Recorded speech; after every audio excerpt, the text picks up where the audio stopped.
Hola, muy buenos días. Bienvenidos al proyecto IPG Patsala de español. Yo me llamo María Teresa Miramón y soy profesora visitante de la Universidad Jawaharlal Nehru en Nueva Delhi.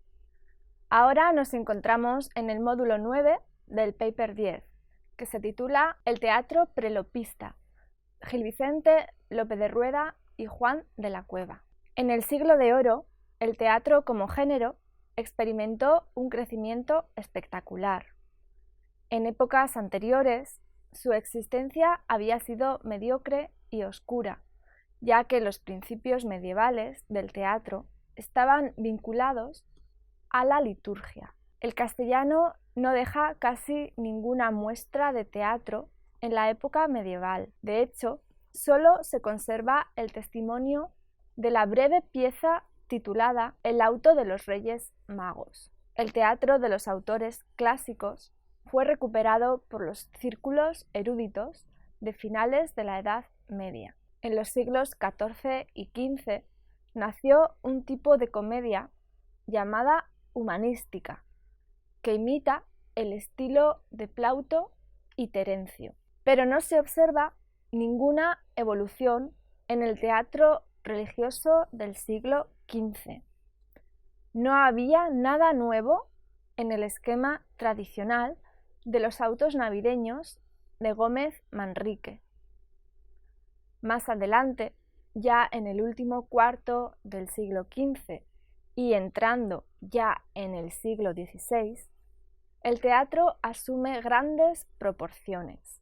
Entre las innovaciones está la de Lucas Fernández, autor de Farsas y Églogas, de 1514, escrita en Salamanca, que utilizó un elemento innovador en el teatro. Este introdujo el canto en el diálogo entre pastores en alguna de las farsas. El tema predominante sigue siendo el amor. Y también aparece la lengua del sayagués, propia de los pastores en esta clase de obras. Por su parte tenemos a Juan de la Encina, que nació en 1468 y murió en 1530. Este fue un personaje importante de la época, un hombre típicamente renacentista. Era cortesano y también poeta, dramaturgo y actor. Era hijo de un zapatero y músico en la Catedral de Salamanca. Vivió muchos años en Roma, pero finalmente murió en León. Compuso varias églogas que representaron un paso hacia el nuevo teatro. La égloga de Plácida y Victoriano, la égloga de Cristiano y Febea, la égloga de Fileno, Zambardo y Cardonio, o la égloga de las grandes lluvias. Aunque, siguiendo la tradición medieval, también compuso otras obras de tema religioso. Lo innovador de sus églogas más conocidas, como Plácida y Victoriana, que fue representada en la casa de un arzobispo romano en 1513, o Fileno, Zambardo y Cardonio, sus otras églogas. Lo más innovador, pues, era el tratamiento del tema del amor a la manera renacentista en los diálogos de los pastores y en la acción de las piezas. En Plácida y Victoriano, la estructura es muy dramática.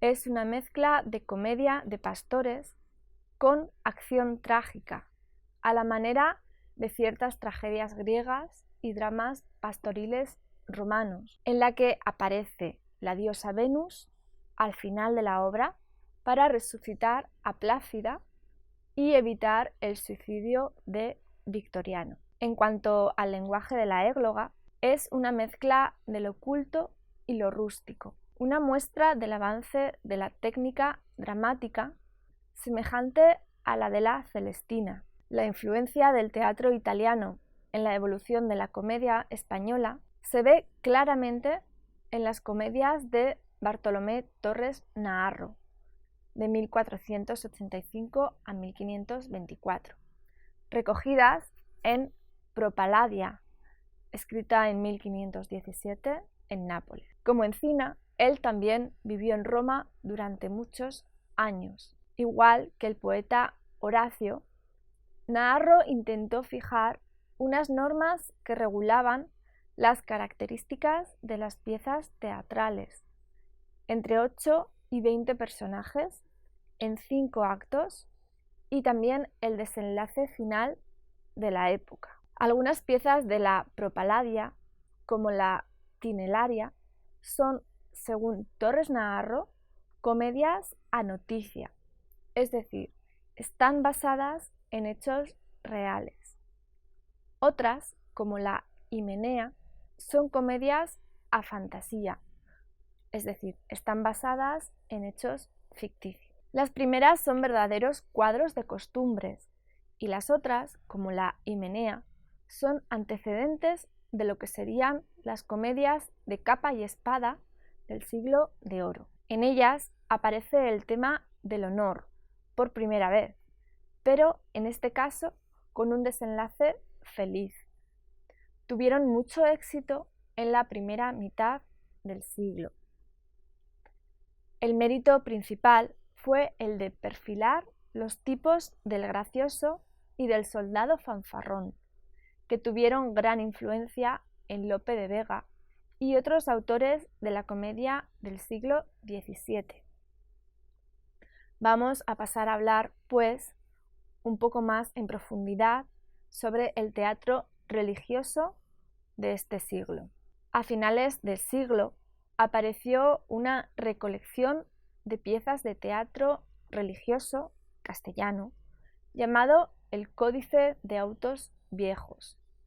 Este contenía 100 obras anónimas sobre temas bíblicos y navideños. De entre los autores importantes es destacable Diego Sánchez de Badajoz, quien escribió la recopilación en metro, en Sevilla, en 1554.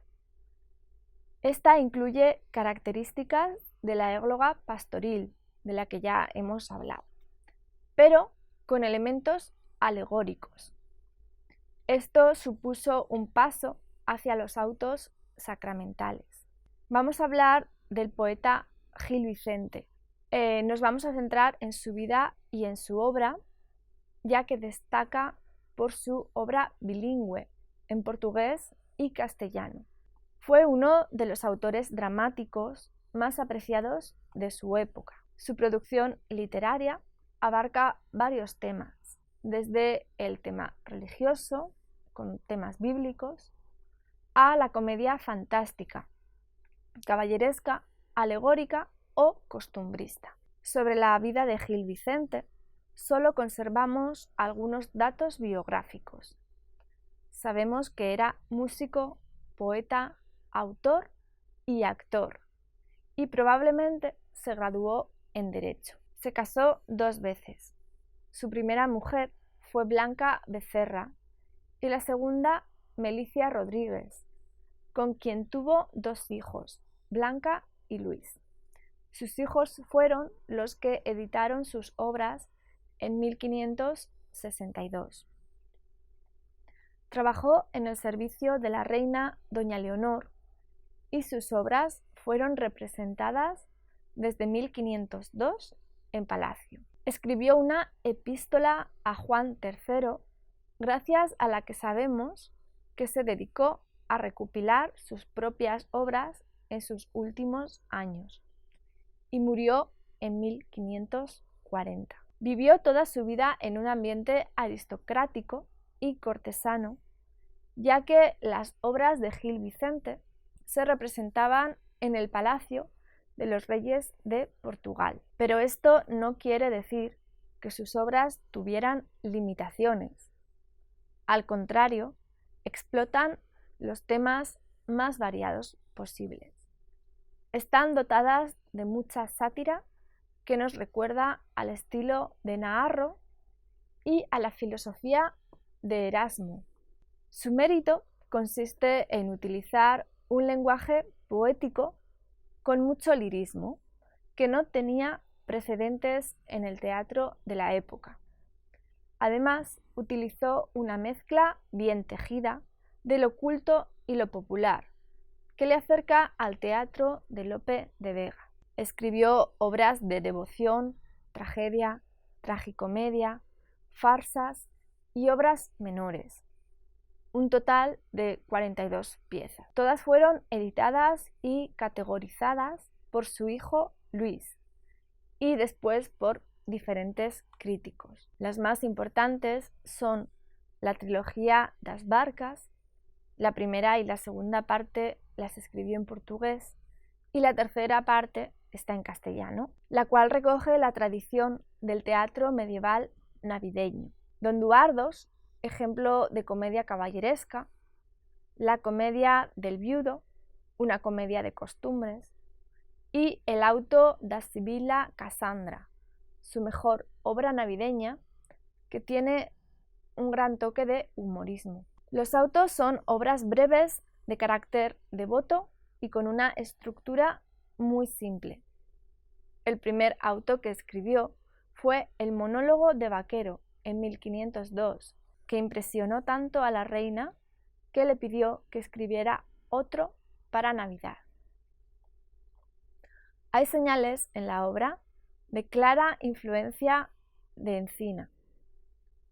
Después aparecen cronológicamente los siguientes: el auto de los Reyes Magos, el auto de los 4 tiempos, en el que interviene una divinidad mitológica, el auto de la fe, que es una mezcla entre portugués y castellano, o el auto de San Martiño, el más breve de sus autos. En el auto de la Sibila Cassandra de 1513 muestra la metamorfosis de los personajes, utilizando una técnica verdaderamente ingeniosa. Es la primera vez que se ve el estilo auténtico y propiamente personal del autor. El argumento de la obra sigue la presunción de la Sibila Cassandra, que mediante un espíritu profético entiende que es la Virgen de quien nacería el Señor. Intervienen las 4 síbilas junto a Moisés, Isaías, Abraham y Salomón, pretendiendo la mano de Cassandra. Hay elementos paganos también. Por ejemplo, Cassandra sería la sobrina de Moisés y Abraham. Estos personajes del Antiguo Testamento aparecen vestidos de pastores. El simbolismo de esta obra es, de alguna manera, un precedente del teatro de Calderón de la Barca, autor clave del Siglo de Oro. Gil Vicente construye el personaje de la Sibila Cassandra como una profeta por su creencia de que ella es la Virgen María y de que ha de mantenerse virgen para ser la madre de Jesús. Por eso rechaza a todos sus pretendientes. Uno de esos momentos culminantes de la obra es el rechazo de Salomón, con quien emplea una canción tradicional que dice así: dicen que me case yo, no quiero marido, no, mas quiero vivir segura en esta tierra a mi soltura, que no estar en ventura si casare bien o no. Dicen que me case yo, no quiero marido, no, madre no seré casada por no ver vida cansada, o quizá mal empleada la gracia que Dios me dio. Dicen que me case yo, no quiero marido, no, no será ni es nacido tal para ser mi marido, y pues que tengo sabido que la flor ya me la asó, dicen que me case yo, no quiero marido, no.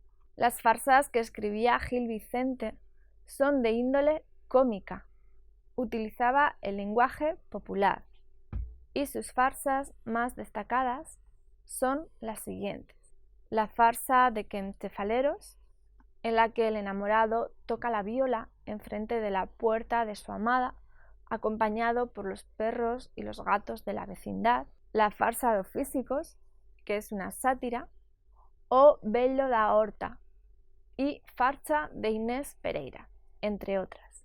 Empezó a escribir comedias con la Comedia del Viudo, de 1514, en la que hay un príncipe, don Rosbel, que no sabe a quién elegir entre las dos hijas del viudo, cuando aparece en la escena el hermano del príncipe y se casa con la hermana menor. Los aspectos cómicos son ligeros y humorísticos. También escribió su trilogía de las barcas como punto intermedio entre el drama religioso y la comedia satírica. En ella revisita los temas de las viejas danzas de la muerte. La primera parte, La barca do inferno, escrita en portugués, comparte el mismo tema del Caronte pagano y en ella aparece un diablo y distintos tipos sociales. La segunda parte, también en portugués, La barca do purgatorio, está basada en la leyenda de que nadie puede ir al infierno en la noche de Navidad. Esta parte tiene varios elementos líricos populares. La tercera y la última parte, La barca de la gloria, está escrita en castellano y es la que más se acerca a las danzas de la muerte. En ella, el diablo se queja de la muerte, de que la muerte solo se lleva a los seres más pobres.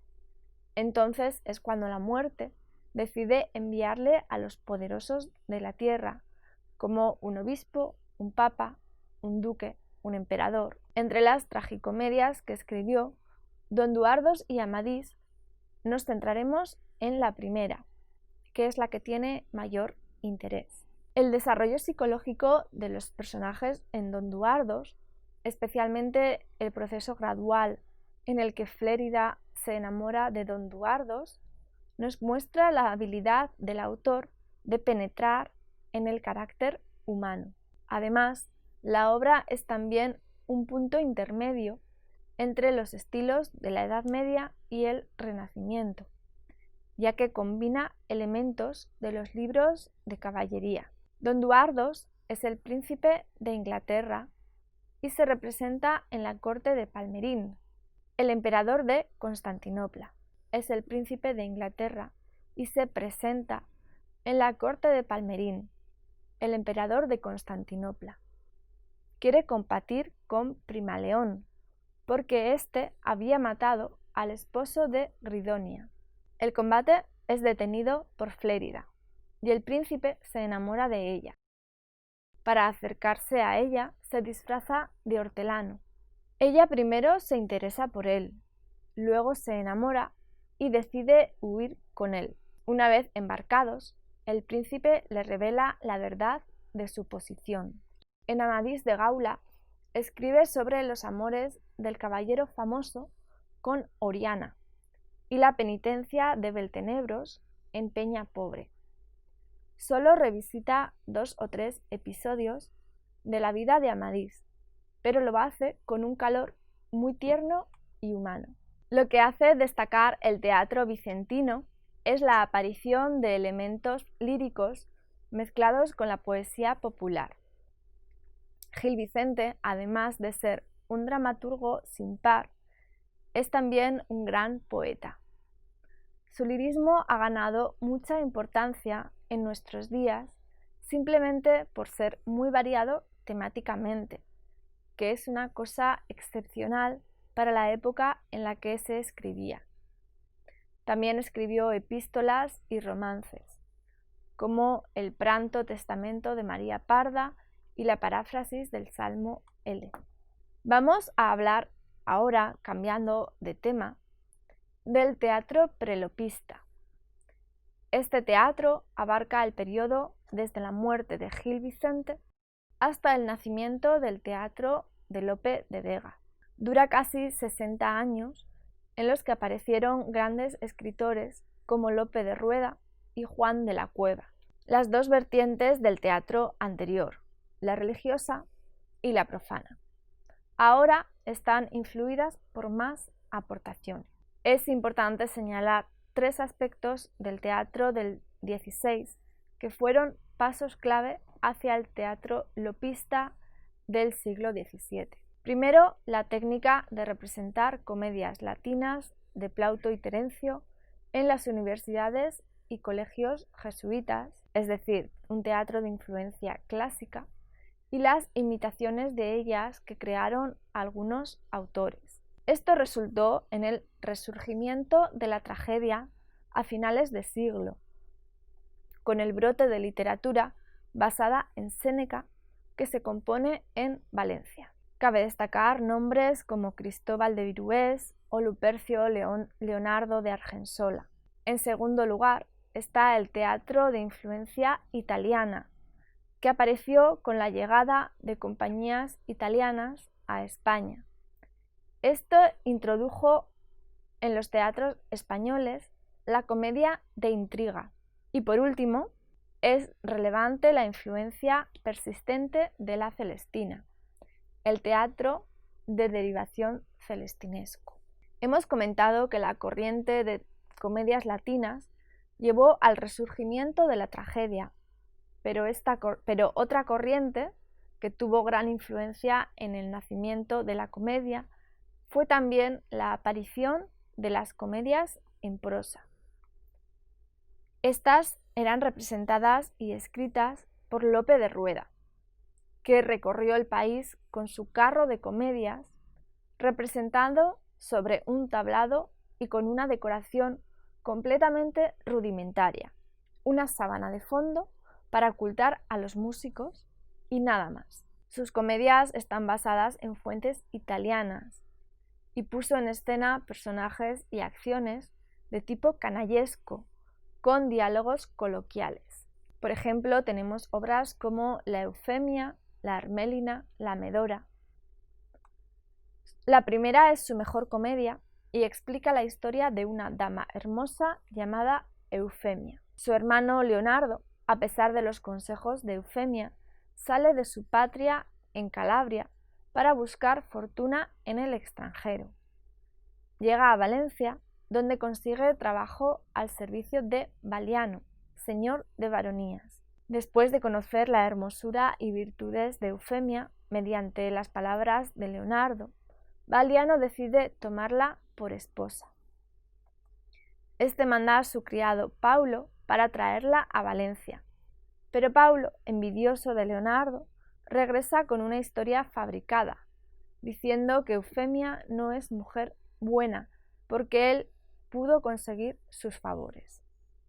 Para demostrarlo, le muestra a Valiano unos cabellos que clama eran de Eufemia. Enfadado, Valiano aprisiona a Leonardo por haber mentido y es condenado a muerte. Eufemia, tras recibir noticias de la situación de su hermano, viaja a Valencia. Finalmente todo queda resuelto. Paulo es condenado a muerte, mientras que Leonardo está libre y Valiano se casa con Eufemia. Además, esta pieza teatral empieza con un cuento de Boccaccio, de su obra El Decamerón. Es lo mismo que hace Shakespeare, María de Zayas y Timoneda con sus propias piezas teatrales. Parece que todas estas versiones tenían una fuente oriental común. Su escenografía no es tan rica como la de Calderón, pero es más compleja de lo que dice Cervantes. El vestuario suple las carencias del escenario y en sus comedias busca escribir un teatro popular. Para ello busca lo mímicamente sugestivo, con tensiones, distensiones, lenguaje coloquial, mucho diálogo y poca actuación. Quiere atraer y mantener la atención del público. Rueda es conocido por introducir la costumbre de intercalar pasos o cortos coloquios entre criados y medias representaciones de las comedias.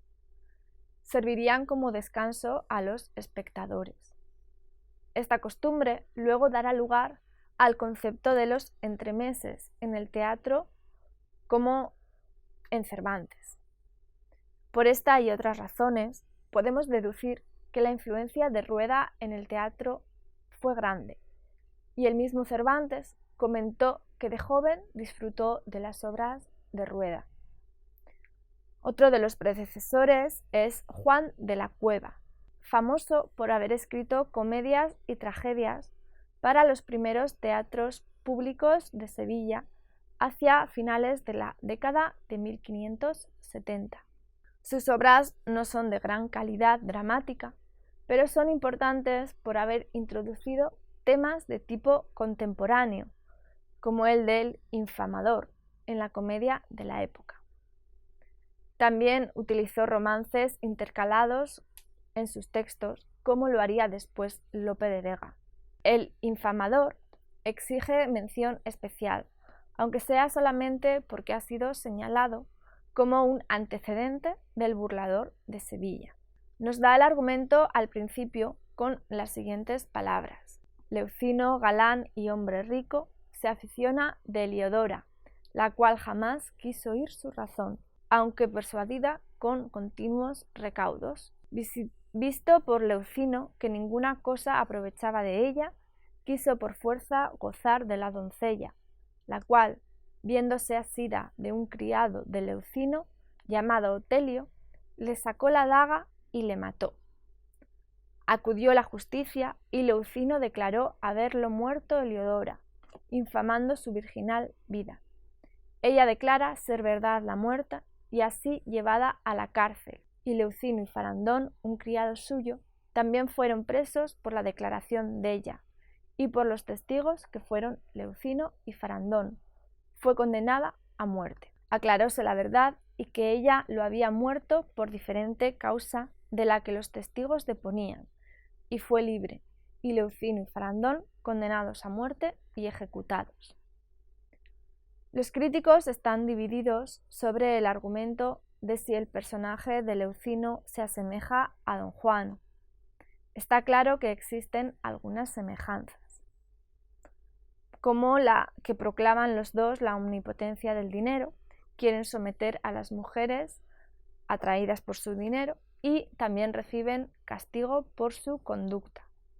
Sin embargo, la diferencia esencial es el final, en la que ambos quedan en diferentes lugares. Juan de la Cueva escribió también una teoría dramática en el ejemplar poético. En él aconsejaba vestir a los actores con vestidos de la época representada en la acción, no utilizar gracias o humor en las escenas trágicas, y acepta que el drama puede terminar en boda y no en muerte, siempre que la trama lo permita. Terminamos mencionando que en el último cuarto de siglo aparecieron los corrales de comedias, espacios al aire libre rodeados de casas que servían para las representaciones de actos dramáticos. Estas construcciones fueron muy importantes para la difusión del género en España.